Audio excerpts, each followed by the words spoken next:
نحمدہ و نصلی علی رسولہ الکریم اما بعد فاعوذ باللہ من الشیطان الرجیم بسم اللہ الرحمن الرحیم۔ سلسلہ سیرت النبی صلی اللہ علیہ وسلم اہل مکہ کے عقائد اور شرکیہ اعمال۔ در حقیقت مشرکین مکہ و عرب ان بتوں کو حقیقی معبود نہیں مانتے تھے، بلکہ وہ اللہ کو ہی واحد معبود حقیقی مانتے تھے۔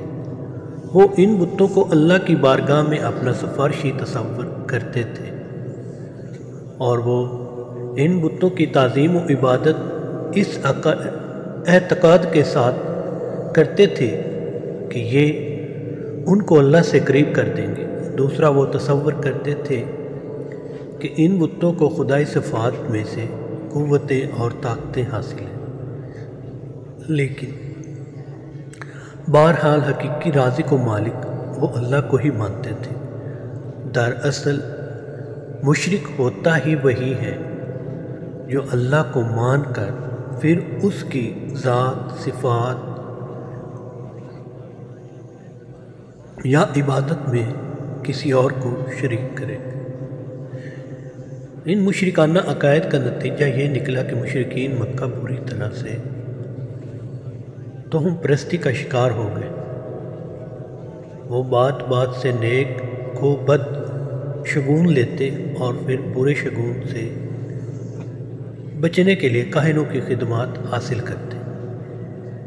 اس طرح کاہنوں کا جنتر منتر اور ٹوٹکوں کا کاروبار خوب چمکا ہوا تھا۔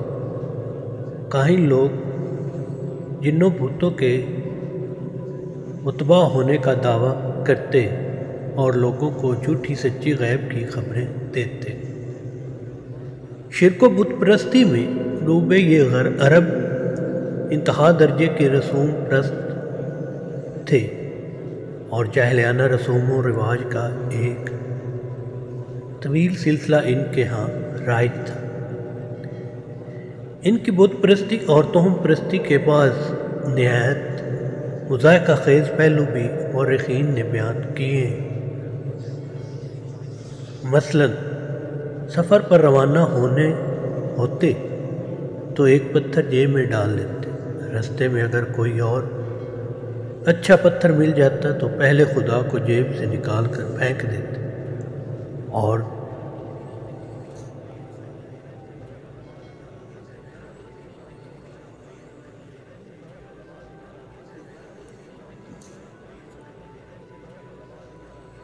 نیک خدا کی پرست شروع کر دیتے۔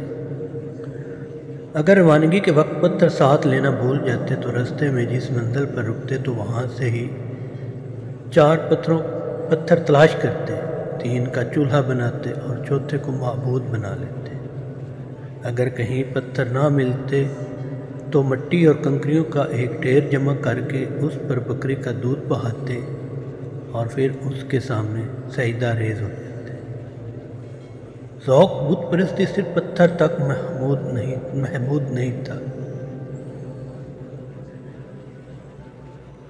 لکڑی اور مٹی کے بھی بت بنائے جاتے۔ ایک مرتبہ بنو حنیفہ نے کھجوروں کے ایک ڈھیر کی عبادت شروع کر دی۔ اسی اثناء میں قحط پڑ گیا۔ جب کھانے کو اور کچھ نہ ملا تو سب نے مل کر اپنے خدا کو ہی کھا کر ختم کر دیا۔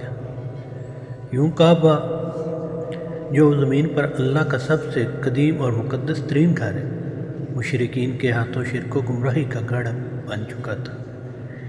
اہل مکہ کے نزدیک سب سے اہم بات بت لات، منات، عزا اور حبل سمیت لگ بھگ 360 چھوٹے بڑے بت تھے جو حرم کعبہ میں نصب تھے۔ عرب ان کی پوجا بھی کرتے اور ان پر قربانیاں بھی پیش کرتے۔ حج کے دنوں میں یہ کفر و ضلالت کے مناظر اور بڑھ جاتے۔ جب حج کو آنے والے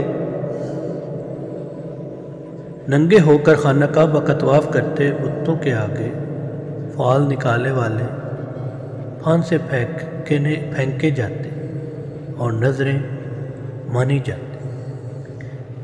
غرضیہ کے شیطانیت سرزمین عرب پر اپنی انتہا کر چکی تھی اور عرب قوم شرک و گمراہی میں پستی کے جس مقام پر پہنچ چکی تھی اس سے آگے کوئی اور پست مقام نہ تھا۔ اب اللہ کی شان نے رحمانیت کی باری تھی، چنانچہ الہی نے مشرکین کے بیچ میں اپنے حبیب خدا صلی اللہ علیہ وسلم کو پیدا کر کے شرک و کفر کے بت پر کاری ضرب لگائی کہ روئے زمین کے چپا چپا پر توحید و وحدانیت کے چراغ روشن ہو گئے۔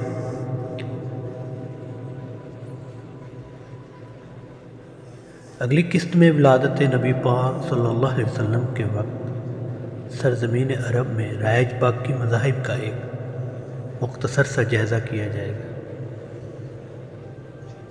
اگلی قسط میں ملتے ہیں۔ اللہ حافظ۔